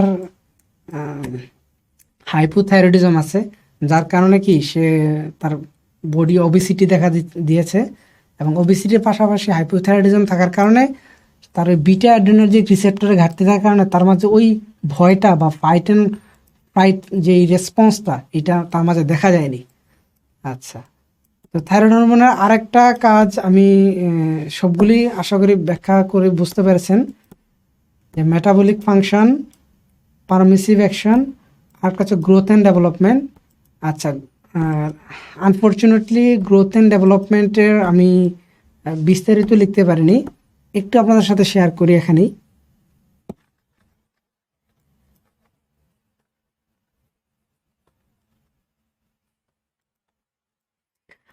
আচ্ছা, থাইরয়েড হরমোন T3 অথবা T4 তাদের রেসপেক্টিভ রিসেপ্টরের সাহায্যে যখন হচ্ছে তাদের টার্গেট সেলে বাইন্ড করে, তখন কি হয়, বডির ওভারঅল মেটাবলিজম রেটটা বেড়ে যায়। আর বডির মেটাবলিজম রেটটা বাড়লে কি হয়, আমাদের গ্লুকোজ প্রয়োজন হয়। আর গ্লুকোজ সেলের মাঝে ঢুকতে গেলে কি লাগে, যখনই ব্লাডে গ্লুকোজ আসে তখন কিন্তু সে কি আসে, ইনসুলিনও আসে। তার মানে এই T3 T4 লিপোলাইসিস মানে ফ্যাট ভাঙা বা প্রোটিন ভাঙার মাধ্যমে, স্পেশালি ফ্যাট ভাঙার মাধ্যমে এবং হচ্ছে অন্যান্য সোর্স থেকে ব্লাডে গ্লুকোজ লেভেল বাড়ায়। আর গ্লুকোজ লেভেল বাড়লে ইনসুলিন বাড়ে। আর আপনারা জানেন যে ইনসুলিন হচ্ছে বডির অন্যতম অ্যানাবলিক হরমোন, মানে ব্লাডে ইনসুলিন আসা মানে হচ্ছে আপনার নানান কিছু প্রোডাকশন হবে, আপনার নতুন করে হচ্ছে বিভিন্ন ধরনের প্রোটিন সিনথেসিস থেকে অনেক কিছুই সিনথেসিস স্টার্ট হবে ইনসুলিনের কারণে। এইভাবে কিন্তু থাইরয়েড হরমোন ইনসুলিনের সাথে মিলে কি করে আপনার গ্রোথ, বডি গ্রোথটাকে সে হচ্ছে কন্ট্রোল করে থাকে। আচ্ছা, এবার হচ্ছে আমরা দেখব প্যারাথাইরয়েড হরমোন, যেটা নাকি কি আমাদের বডিতে স্পেশালি ব্লাডে ক্যালসিয়াম লেভেলটাকে সে মেনটেন করে। তো এই পিটিএইচ বা প্যারাথাইরয়েড হরমোন, এটা প্যারাথাইরয়েড গ্ল্যান্ড থেকে বের হয়ে কোথায় কোথায় কাজ করে, সে আমাদের বোন বা হাড়ের ওপর কাজ করে, কিডনিতে কাজ করে এবং হচ্ছে ইন্টেস্টাইনে কাজ করে। আচ্ছা, সে কি করে, কিডনিকে সিগন্যাল দেয় যে ভিটামিন ডি কে অ্যাক্টিভ ক্যালসিট্রায়াল কম্পাউন্ডে কনভার্ট করতে, রূপান্তর করতে। তো এই ক্যালসিট্রায়াল হচ্ছে কি করে, তখন আবার ক্যালসিয়াম লেভেলটাকে কন্ট্রোল করতে পারে। যদিও আমি এখানে সেল সিগন্যালিং লেভেলে যাই নাই, একটু বলছি যে হচ্ছে দুইটা আমাদের আছে, যে যখন বডিতে ক্যালসিয়াম লেভেল কি হয়ে যায়, হাই হয়ে যায়, তখন হচ্ছে থাইরয়েডের সি সেল থেকে ক্যালসিটোনিন আমাদের বের হয়। আর এই ক্যালসিটোনিন হচ্ছে যে এক্সট্রা ক্যালসিয়াম যে আয়নগুলো আছে বা ক্যালসিয়াম মেটালিক আয়ন আছে, এগুলোকে সে বোনে ডিপোজিট করে। আবার উল্টা কাজটাও হয়, যদি কখনো ব্লাডে ক্যালসিয়াম লেভেলটা কমে যায়, তখন হচ্ছে সে হার্ট থেকে ক্যালসিয়াম রিলিজ করে কোথায়, ব্লাডে। এই যে এখানে একটা ফিগারের মাধ্যমে দেওয়ার চেষ্টা করেছি যে আমাদের ভিটামিন ডি থেকে শুরু করে সে কীভাবে হচ্ছে বডিতে ক্যালসিয়াম লেভেলটা হোমিওস্ট্যাসিস করে থাকে। D3 স্কিন থেকে কিডনিতে সে অ্যাক্টিভেট হওয়ার পরে সে কি করে, দেখেন কয়েকটা কাজ করে। সে হচ্ছে বডিতে ক্যালসিয়াম বাইন্ডিং প্রোটিনের সংখ্যা বাড়ায়, ঠিক আছে। তারপরে ক্যালসিয়াম স্টিমুলেটেড এটিপিএসকে সে অ্যাক্টিভেট করে, অ্যালকালিন ফসফেটকে সে অ্যাক্টিভেট করে। আর এই সবগুলি এই তিনটা কাজ আলটিমেটলি কি করে, তার যেই জিআই ট্র্যাক্ট বা ইন্টেস্টাইন আছে, স্পেশালি স্মল ইন্টেস্টাইন, সেখান থেকে ক্যালসিয়ামের অ্যাবজর্পশনটাকে বাড়ায়। আর ক্যালসিয়াম অ্যাবজর্পশনটা বাড়লে প্লাজমা বা ব্লাডে ক্যালসিয়ামের কনসেন্ট্রেশন বাড়ে। আর এভাবে সে হচ্ছে আমাদের যে ডায়েটারি সোর্স আছে সেখান থেকে কিন্তু ক্যালসিয়ামের বডিতে আপটেকটা বাড়াতে পারে। এটার যদি কারো বডিতে কি থাকে, পিটিএইচ হরমোনাল প্রোডাকশনটা কম হয়, দেখবেন যে তাদের সবসময় ব্লাডে ক্যালসিয়ামটা ওইভাবে থাকবে না, তাদের হাড় নরম থাকবে এবং হাড়টা হচ্ছে ক্ষয় হয়ে যাবে। কারণ তারা হচ্ছে তখন ইন্টেস্টাইন থেকে ক্যালসিয়ামটাকে অ্যাবজর্ব করতে পারে না, ওই যে হাড় আছে ওই হাড় থেকে ভেঙে ভেঙে কন্টিনিউয়াসলি ক্যালসিয়ামগুলোকে ব্লাডে রিলিজ করতে থাকে। আমরা এখন দেখব প্যানক্রিয়াসের এন্ডোক্রাইন ফাংশন। যে প্যানক্রিয়াসে আমরা জানি যে আইলেটস অফ ল্যাঙ্গারেন্স নামে কতগুলো কোষগুচ্ছ আছে। ওই কোষগুচ্ছের 3 ধরনের কোষ আছে, একটা হচ্ছে আলফা সেল, বিটা সেল এবং ডেল্টা সেল। আমরা সবাই জানি বিটা সেল হচ্ছে ইনসুলিন প্রোডাকশন করে, আর আলফা সেল হচ্ছে গ্লুকাগন নামে একটা হরমোন প্রোডাকশন করে, আর ডেল্টা সেল হচ্ছে সোমাটোস্ট্যাটিন নামক একটা আরেকটা হরমোন প্রোডাকশন করে। তো আমরা প্রথমে ইনসুলিন নিয়ে আলোচনা করি। ইনসুলিন নিয়ে অবশ্য আমাদের আমাদের যে ক্লাসগুলি নিয়েছিলাম মেটাবলিজমে, ওইখানে কিছুটা আলোচনা চলে আসছিল যে গ্লুকোজটা ব্লাডে থাকলে সে মাসেলে প্রবেশ করতে পারে না। গ্লুকোজ ব্লাড থেকে মাসেলে প্রবেশ করার জন্য কি দরকার হয়, ইনসুলিন নামক একটা হরমোন দরকার হয়। এই হরমোনটা হচ্ছে প্রোডাকশন করা হচ্ছে বিটা সেল। তো যখনই আমাদের এই ইনসুলিনটা প্রোডাকশন হবে, সে কি করে, ওই মাসেলে সে হচ্ছে গ্লুট-4 ট্রান্সপোর্টারকে সে অ্যাক্টিভ করে, যার মাধ্যমে গ্লুকোজটা ব্লাড ক্যাপিলারি থেকে মাসেল সেলে প্রবেশ করতে পারে। তো যদি এই হরমোনটা না থাকতো বা না থাকে কারো বডির মাঝে, তখন কি করতে পারে না, তাদের ওই মাসেল সেল হচ্ছে ব্লাড থেকে গ্লুকোজ আপটেক করতে পারে না, ফলে ব্লাডে গ্লুকোজের পরিমাণ বাড়তেই থাকে, যেটাকে আমরা বলি ডায়াবেটিস। ডায়াবেটিস আবার কয়েকটা ধরন আছে, আমরা এগুলো আলোচনা করেছি, টাইপ 1 ডায়াবেটিস, টাইপ 2 ডায়াবেটিস, আরেকটা হচ্ছে জেস্টেশনাল ডায়াবেটিস। তো এই ডায়াবেটিস তৈরি করা কি, ইনসুলিনের অভাবে। আমরা হচ্ছে এখানে একটু ওই আইলেটস অফ ল্যাঙ্গারেন্সকে দেখানোর চেষ্টা করেছি। এটা হচ্ছে আলফা সেল, এটা হচ্ছে আমাদের বিটা সেল, এই যে পিঙ্ক কালার যে সেলগুলি আছে, আর ইয়েলো কালারের সেলটা হচ্ছে কি ডেল্টা সেল। এই সবগুলি সেল থাকে হচ্ছে প্যানক্রিয়াসে। আচ্ছা, তারপরে যেটা বলছিলাম যে আরেকটা হরমোন বের হয় ইয়া থেকে, আলফা সেল থেকে, সেটা হচ্ছে কি গ্লুকাগন। ইনসুলিন হরমোনের ঠিক উল্টা কাজটা করে হচ্ছে গ্লুকাগন হরমোন। ইনসুলিন কি করে, ব্লাডের গ্লুকোজটাকে মাসেল সেল এবং হচ্ছে এডিপুস সেলে সে প্রবেশ করিয়ে গ্লুকোজের কনসেন্ট্রেশনটাকে ব্লাড থেকে কমিয়ে ফেলে। আর গ্লুকাগন হচ্ছে তার উল্টাটা করে, কোনো কারণে যদি ব্লাডে গ্লুকোজ কম থাকে, গ্লুকাগন হরমোন রিলিজ হয়, এবং এই হরমোনটা হচ্ছে আমাদের একটা প্রসেস আছে যে গ্লুকোনিওজেনেসিস, মানে অন্যান্য আমাদের যেই নিউট্রিশনাল যে কম্পাউন্ড আছে সেগুলোই র মেটেরিয়াল থেকে সে গ্লুকোজ প্রোডাকশন করে ব্লাডে একটা কনস্ট্যান্ট গ্লুকোজ কনসেন্ট্রেশন মেনটেন করে থাকে। আর ডেল্টা সেল থেকে কি বের হয়, সোমাটোস্ট্যাটিন হচ্ছে একদিকে বের হয় ইনসুলিন, আরেকদিকে বের হয় গ্লুকাগন। এই দুইজনকে হচ্ছে সে কন্ট্রোল করে। ইনসুলিন এবং গ্লুকাগনের হোমিওস্টেসিসটা ফাইন টিউনিং করা হচ্ছে কি সোমাটোস্ট্যাটিন। আচ্ছা, তারপর আমরা দেখবো যে আমাদের যে গোনাড বা জননাঙ্গর থেকে যে হরমোনগুলি বের হয় সেগুলি নিয়ে একটু আলোচনা করি। যেমন ছেলেদের ক্ষেত্রে একটা প্রাইমারি গোনাডাল হরমোন হচ্ছে কি টেস্টোস্টেরন। এই টেস্টোস্টেরন কি করে, আমাদের যেই সেকেন্ডারি সেক্সুয়াল ক্যারেক্টারিস্টিকগুলি আছে ছেলেদের ক্ষেত্রে, সেগুলির হচ্ছে সে এক্সপ্রেস করে আর কি। পাশাপাশি হচ্ছে টেস্টোস্টেরন হচ্ছে মাসেলের গ্রোথ, মানে সে হচ্ছে গ্রোথ হরমোনের সহযোগী হিসেবে কাজ করে। এই কারণে দেখবেন যে ছেলেদের ব্লাডের টেস্টোস্টেরন লেভেলটা বেশি থাকার কারণে তাদের বোন ডেন্সিটি বেশি হয় এবং হচ্ছে তাদের মাসেলের গ্রোথ বেশি হয়। আর মেয়েদের ব্লাডের টেস্টোস্টেরন হরমোনটা কম থাকে, যার কারণে তাদের বোন ডেন্সিটি ছেলেদের তুলনায় কম হয় এবং মাসেলের পরিমাণটা কম হয়। ব্যাপারটা এমন যে একটা মেয়ে যদি কন্টিনিউয়াসলি জিমেও যায়, তার যেই পরিমাণ মাসেলটা হবে, একটা সুস্থ স্বাভাবিক পুরুষ যদি জিমে নাও যায়, তাও ওই ছেলের বডিতে মাসেলের অ্যামাউন্টটা বেশি থাকে। Because of what? Because of testosterone hormone. এটা ছাড়াও সে হচ্ছে পুরুষদের ক্ষেত্রে স্পাম প্রোডাকশনটাকে সে হচ্ছে স্টিমুলেট করে। মেয়েদের ক্ষেত্রে তাদের কি থাকে? টেস্টিসের বদলে তাদের থাকে হচ্ছে ওভারি বা ডিম্বাশয়।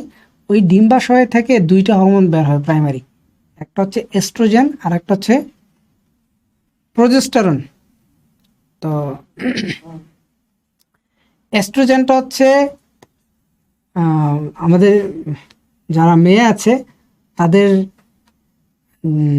ডিম্বাশয়ের যে ফলিকলটা হয়, মানে যেখান থেকে ডিম্বাণুটা উৎপন্ন হয়, এই ফলিকল ডিম্বাণু তৈরির পাশাপাশি আর একটা হরমোন তৈরি করে, সেটা হচ্ছে কি?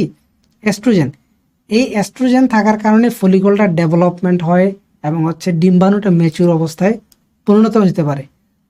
আর যখনই এই ডিম্বাণুটা কি হয়, ম্যাচিউর হয়, তখনই কিন্তু ওভুলেশন হয়, মানে ডিম্বাণুটা হচ্ছে ফলিকল থেকে বের হয়ে যায়। আচ্ছা, তো বের হওয়ার পর তখন যে ফলিকলটা হয় আমরা সেটাকে বলি কর্পাস লুটিয়াম বলি। তখন এই কর্পাস লুটিয়াম তখন আরেকটা হরমোন বের করে বা রিলিজ করে, সেটা হচ্ছে প্রজেস্টেরন। তো যদি ডিম্বাণুটা কি হয়, শুক্রাণু দ্বারা নিষিক্ত হয় বা ফার্টিলাইজ হয়, তখন এই প্রজেস্টেরনের লেভেলটা আস্তে আস্তে বাড়তে থাকে ব্লাডে, এবং সে হচ্ছে এটাকে প্রেগনেন্সিটাকে মেনটেন করতে পারে। তো প্রজেস্টেরন হচ্ছে কি? প্রেগনেন্সি হরমোন আমরা বলতে পারি। যদি কি হয়, ডিম্বাণুটা নিষিক্ত না হয়, তাহলে কি সে প্রজেস্টেরন সে তৈরি করতে সে ছাড়বে না বা ব্লাডে আসবে না, এবং একটা পর্যায়ে কর্পাস লুটিয়াম সে কি হয়ে যাবে? সে হচ্ছে নষ্ট হয়ে যাবে। তাহলে কর্পাস লুটিয়াম যদি নষ্ট হয়ে যায়, তাহলে কি হবে? এস্ট্রোজেন প্রোডাকশন বন্ধ হয়ে যাবে। এস্ট্রোজেন প্রোডাকশন বন্ধ হলে ওই যে সে যে আমাদের যে মেয়েদের যে জরায়ুটা আছে, এইটাকে যে এতদিন ধরে সে হচ্ছে প্রেগনেন্সির জন্য সে রেডি করেছিল, এই যত ধরনের ব্লাড ভেসেল আছে বা হচ্ছে সেল লেয়ার আছে, সবগুলো হচ্ছে তখন সে বডি থেকে বের করে দেবে, যেটাকে আমরা বলি মেনস্ট্রুয়েশন। তো এই পুরো জিনিসটি কিন্তু মেয়েদের মাঝে সাইকেল আকারে চলতে থাকে, যেটাকে আমরা বলি মেনস্ট্রুয়াল সাইকেল। মেনস্ট্রুয়াল সাইকেলের আমি যেটা বলেছি ওইটাকে আপনারা তিনটা ভাগে ভাগ করতে পারবেন। একটা হচ্ছে ফলিকুলার ফেজ, ওভুলেশন ফেজ, আর হচ্ছে লুটিয়াল ফেজ।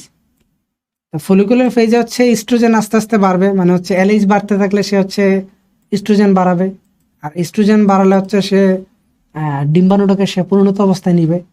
দেন একটা লেভেলে আসার পর অ্যাপ্রক্সিমেট 14 দিনের মাথায় হচ্ছে তার ওভুলেশন হবে। ওভুলেশনের পরে দুইটা ঘটনা ঘটবে, হয় সেটা ফার্টিলাইজড হবে অথবা আনফার্টিলাইজ থাকবে। যদি ফার্টিলাইজ হয় তখন কি হবে? প্রজেস্টেরন হরমোনটা আস্তে আস্তে বাড়বে এবং প্রেগনেন্সিটাকে মেনটেন করবে। আর যদি নন ফার্টিলাইজ হয়, তখন কর্পাস লুটিয়ামটা সে ডেস্ট্রয় হয়ে যাবে, এবং ডেস্ট্রয় হওয়ার পরে সে হচ্ছে আমাদের যে জরায়ু এন্ডোমেট্রিয়াম থেকে আরও যত ব্লাড ভেসেল টেসেল বা সেল লেয়ার আছে, সবগুলোকে সে বডি থেকে বের করে দিবে, এবং হচ্ছে আবার সে হচ্ছে ওভুলেশনের জন্য সে রেডি হবে। এটা সাইকেল আকারে চলতে থাকে, যেটাকে আমরা বলি কি মেনস্ট্রুয়াল সাইকেল। এই যে দেখেন, মেনস্ট্রুয়াল সাইকেলে বিভিন্ন ধরনের হরমোনের তাদের চেঞ্জটা কেমন হয় আর কি। এটা হচ্ছে যদি হয় আর কি, ফার্টিলাইজেশন না হয় সেক্ষেত্রে একরকম, আর যদি ফার্টিলাইজেশন হয় সেক্ষেত্রে আর এক রকম। তো 14 দিনের মাথায় মোটামুটি এলএইচ যখন বডিতে সবচেয়ে বেশি থাকে, তখনই কি ওভুলেশনটা হয়।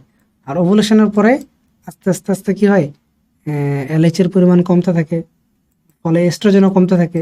এস্ট্রোজেন কমলে হচ্ছে একটা সময় আসে তার মেনস্ট্রুয়াল সাইকেল, মানে হচ্ছে ওই ডেব্রিসগুলি জরায়ু থেকে বের হয়ে যায়। তো দেখেন আমাদের যে এন্ডোক্রাইনোলজি, আমরা অনেকগুলো হরমোনের ফাংশন এবং তাদের যে টার্গেট সাইট এগুলি আলোচনা করেছি। তো এটার পাশাপাশি ওই হরমোনের যদি কি হয় ডেফিসিয়েন্সি থাকে বা এক্সেস থাকে, তাহলে কিন্তু বিভিন্ন ধরনের আমাদের ডিজিজ তৈরি হয়। যেমন যদি গ্রোথ হরমোন যদি বেশি হয়ে যায়, তখন হচ্ছে সেটা হচ্ছে জাইগান্টিজম তৈরি করতে পারে। মানে ছোট বাচ্চা কিন্তু দেখতে সে অল্প বয়সে অনেক বড় হয়ে যেতে পারে। বা বড় মানুষদের ক্ষেত্রে হচ্ছে অ্যাক্রোমেগালি তৈরি করতে পারে। অ্যাক্রোমেগালি হচ্ছে কি মানুষের নির্দিষ্ট কোনো অঙ্গ অস্বাভাবিকভাবে বড় হয়ে যাওয়া, যেমন লিভার অনেক বড় হয়ে যাওয়া, হার্ট অনেক বড় হয়ে যাওয়া, হাত পা লম্বা লম্বা থাকা। আর যদি কারো মাঝে গ্রোথ হরমোনের ঘাটতি থাকে, তখন হচ্ছে কি হবে, ডোয়ার্ফিজম তৈরি হবে, মানে তার গ্রোথটা ভালোভাবে হবে না, সে খাটো থেকে যাবে। থাইরয়েড হরমোন কিন্তু বেড়ে গেল সমস্যা, হাইপারথাইরয়েডিজম যেটা বলি। তো এইটার কারণে হাই বিএমআর থাকে, বডি সবসময় একটা টেন্সড বা হচ্ছে একটা হাইপার টেন্সড অবস্থায় থাকে। আর হাইপোথাইরয়েডিজমে কি হয়, বডির মেটাবলিক রেটটা কমে যায় থাইরয়েড হরমোন কমার কারণে, এবং হচ্ছে তখন বডি খুব সহজে ওয়েট গেইন করে ফেলে, মানে অনেক বেশি মোটা হয়ে যায়।